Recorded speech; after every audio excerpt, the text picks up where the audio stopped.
Mise en route de notre modèle DCAP 8. Commencez par contrôler le niveau d'huile de votre compresseur. Si nécessaire, faites l'appoint avant de poursuivre. Branchez le tuyau de 10 mètres entre votre compresseur et votre traitement d'air.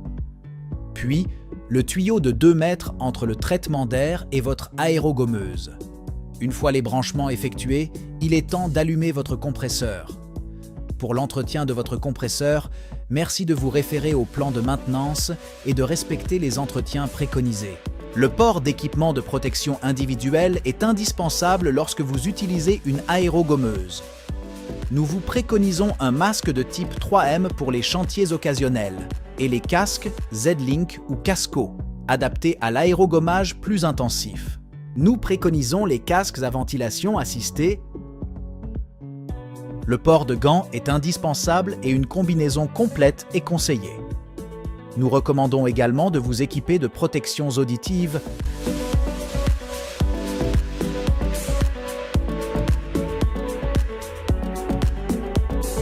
Avant toute manipulation, veuillez vérifier le bon serrage de la buse à l'aide de la clé fournie avec votre machine. La buse doit être serrée au maximum. Dans un premier temps, branchez votre tuyau d'air de 2 mètres à l'entrée de votre aérogommeuse. Puis, branchez votre faisceau à la machine.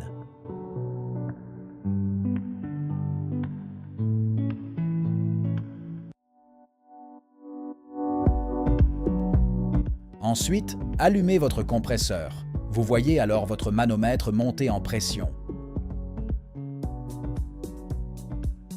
Passons maintenant au remplissage de la cuve. En effet, votre cuve n'est pas constamment en pression, ce qui vous permet de la remplir à n'importe quel moment sans devoir éteindre votre compresseur. La cuve est en pression uniquement lorsque l'on active la gâchette du pistolet et se décompresse lorsqu'on la relâche. Veillez à remplir votre cuve aux 3/4 maximum.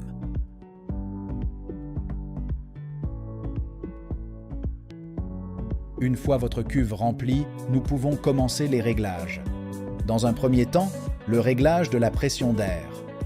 Pour cela, vous devez lever légèrement le bouchon au-dessus du manomètre, puis le tourner jusqu'à ce que l'aiguille atteigne le nombre de bars souhaité.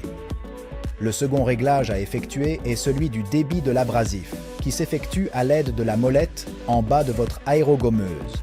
Vous devez la tourner environ 3 fois en actionnant le pistolet. Veillez à ce que le jet soit visible, mais très fin. Vous pouvez maintenant commencer votre aérogommage. À la fin de chaque journée, il est important de vidanger votre aérogommeuse pour ne pas risquer le colmatage de l'abrasif.